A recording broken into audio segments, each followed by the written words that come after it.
Hey guys, I promised that I will be back with another video on Sunday about the preseason games. Unfortunately, I did not get to watch Friday's preseason game. Hold on one second. Unfortunately, I was not able to I was not able to watch the game on Friday because I was out. I was out, and when I got back to watch the game, I tried to watch it, but then I was trying to watch the replay.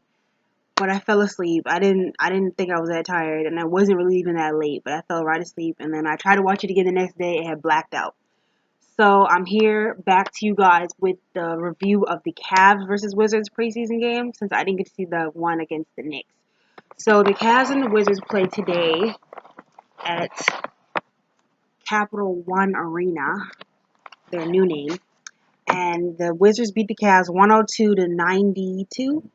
The Cavs had 9 players out this game. It was LeBron James, Tristan Thompson, Kevin Love, Jay Crowder, Iman Shumpert, Derrick Rose, and D Wade. It didn't even seem like the Cavs. It was like a completely different team of guys out there. So the Wizards bench basically battled their bench because none of our starters played more than 10 minutes. So the Wizards bench basically battled their bench. So first off, I want to start off with some different. Okay, yeah, I wanted to start off with some different news. I don't know if I'm gonna make this a separate video or if I'm gonna keep this in here, but Sheldon Mac injury. So for those of you who weren't watching the game or didn't know, Sheldon Mac got injured this game during one of the plays. He went to catch the ball and he kind of landed weird on his ankle, and then he kind of was kind of catch his balance and dribble at the same time, and then he just couldn't hold it anymore, and he just ended up falling. And he was just laying there for the longest time, and he ended up having to get carried out. They fear that it is a Achilles injury, like he tore his Achilles, and so those type of injuries take a long time to recover from. So you guys know, everybody who watches this channel on a consistent basis knows how I feel about Sheldon Mac, the return of the Mac. Like, everybody knows how I feel about Sheldon Mac, that I want him to get mad playing time this year, that I see a lot of potential in him, and definitely feel like he could be part of our future and a big part of the rotation. So him going down today kind of just threw the whole game off for me. Honestly, threw the whole me trying to make this video off, because every time I try to make this video, I just feel sad. I have a heaviness in my heart. Sheldon's really injured. We are hoping and we are praying that the injury is not that serious, because y'all know how I felt last preseason game when I saw Carrick Felix and he was doing so well. I was happy for him that he was doing well. And I did read his bio today, and he had been injured, and that's why he was in the NBA for 2 years. Yeah, he was in the NBA for 2 years. And then he was a G League, on a D League, now a G League team. And he's finally back in the NBA. And of course I want him to find a home, but it scared me to see him and Donald Sloan out there doing their thing, because then I felt like that meant that Sheldon Mac was gonna get waived, because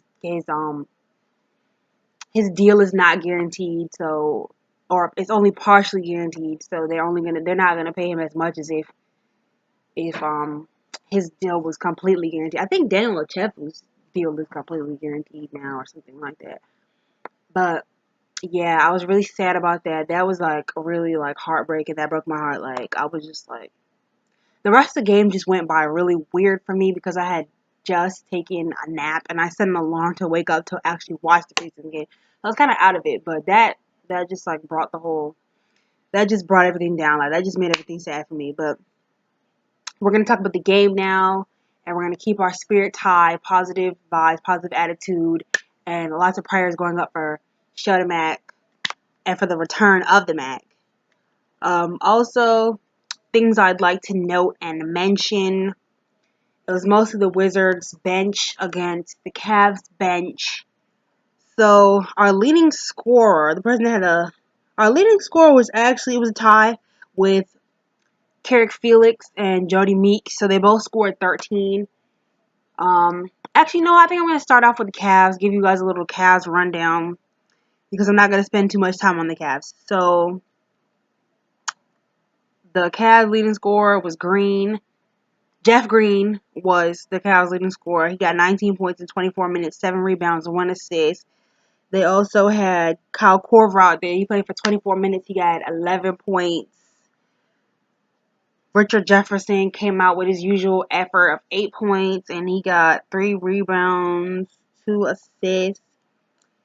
Somebody named Holland, 14 points in 18 minutes. I'm sorry, I don't really know the Cavs players, especially not these preseason guys. I got my first. I don't know if you guys have ever seen him play. I don't know if he was drafted this year or if he was drafted last year and just didn't play like that. But I got my first look at Ante Zizic. He scored 7 points. He had 7 rebounds and 1 assist in 23 minutes of action. He plays like really, really hard and stuff. He's a little bit rough. So yeah, there was that. So that was basically the Cavs. They didn't have that many guys play tonight. They only had 10 guys play tonight out of everybody.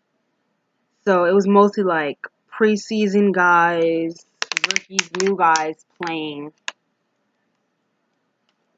Oh, there was a crazy dunk by Jeff Green.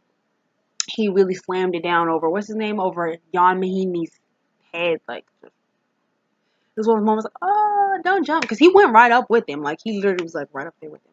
That was like a replay highlight. The Wizards tonight, our leading scorers, like I said earlier, were Jody Meeks and Carrick Felix. They both scored 13 points. Jody Meeks played 18 minutes and Carrick played 24 minutes. Then we had Donald Sloan. He had 12 points. Donald got off to like a bad, not a bad start, but like a rough start. You know I'm recording, right? He got off to like a rough start. At first he was like missing a lot of his shots. So then finally, like, I could see like that shot they took away. Like, he made a shot and they took it away. I think somebody had an offensive foul. Yeah, Mike Scott had an offensive foul, so they took Donald Sloan's shot away. And I see, like, the shot before that and that shot kind of, he started to, like, get into, like, a rhythm after that. So after he hit those two, he looked like he was good. So then he started shooting better and doing a lot better after that. Then we had Kelly Oubre. His shots were falling, and they seemed a lot more. I mean, he had like, a miss. He had one missed shot, like, one missed dunk and, like, a couple missed shots. But, like, when the shots did fall, they fell like really smoothly. Like it's like went in the air. Like feel it like this. Like the shots were falling really pretty, and everybody kind of just like oohed and awed because it didn't. It's not like saying that it didn't go in, but usually when he shoots, we're all like, please make the shot, please make the shot.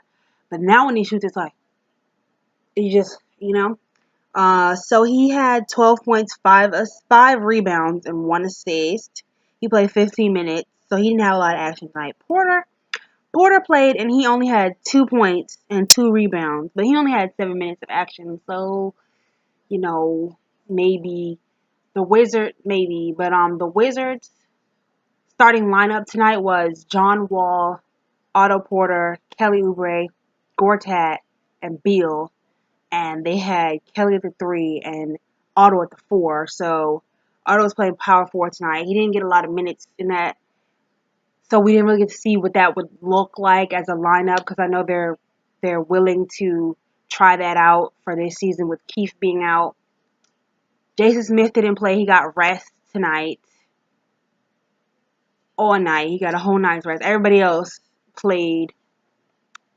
Thomas Satoransky played tonight, and he played for 34 minutes. He played the most minutes out of everybody. He had 8 points, 4 rebounds, and 5 assists.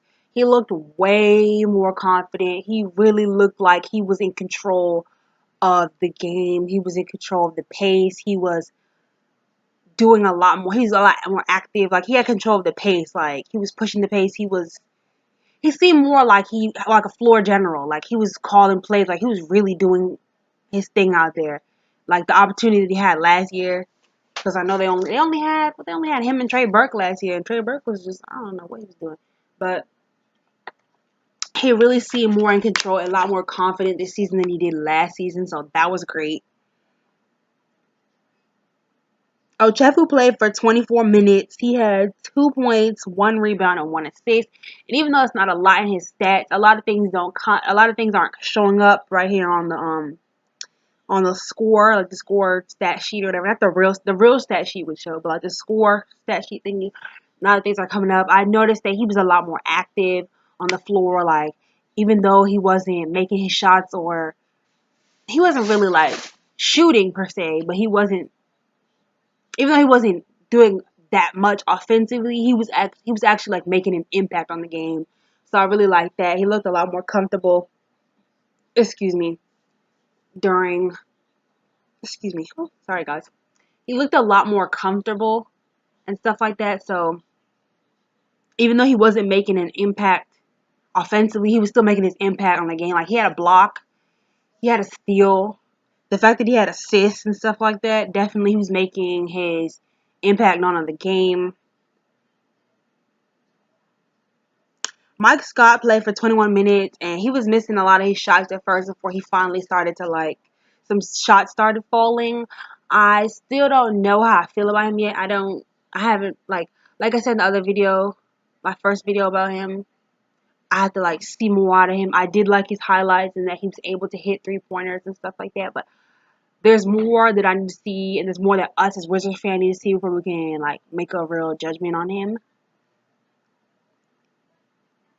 Young Mahimi played for 8 minutes. He only got 1 point. I think that was off a rebound. Not a rebound. That was off a free throw. He got off a free throw. Mike Young played for 8 minutes. He got 4 rebounds. He wasn't really doing much scoring because he only played for a short amount of time. You can see that he wanted it though. He did take, I think, like 2 shots. He did take like 2 shots. He wanted it though, but it just wasn't working for him. I feel like they should let those guys play more in the preseason games because we know that a lot of them aren't really going to play during the season, so let them get some burn during preseason and stop playing the same people over and over again. What else? So John Wall only played for 7 minutes. He got 6 points, 2 assists, and a rebound. Bradley Beal played for 9 minutes. He got 11 points, 1 rebound, 1 assist. So his what do you call it? Assists. He's getting those. He's been averaging like 3 to 4 assists a game like this season. Last season that just passed. Gortat played for 10 minutes. He got 5 points, 3 rebounds, and an assist. Everybody was like active, so like there was a lot of passing and a lot of ball movement out there on the floor.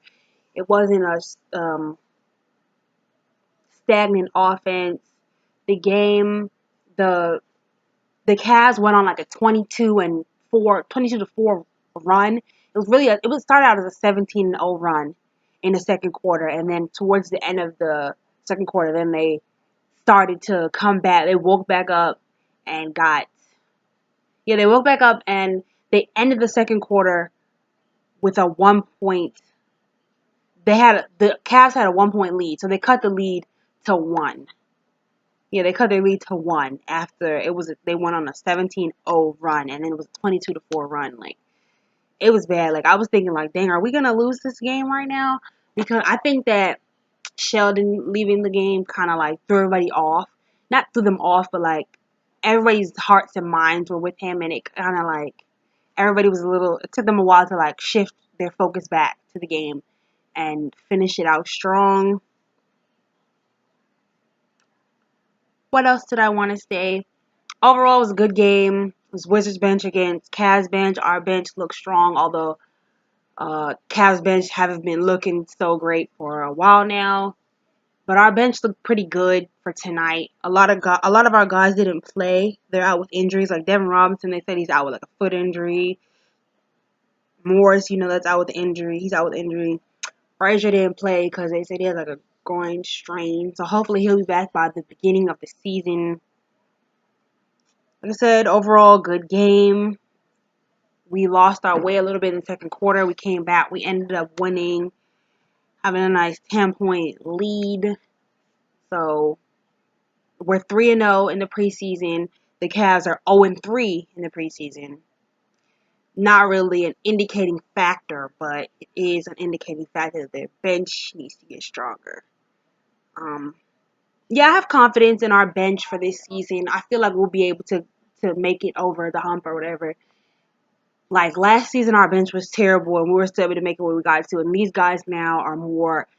Some of these guys are more, yeah, like more talented. Also, everyone over the summer got better.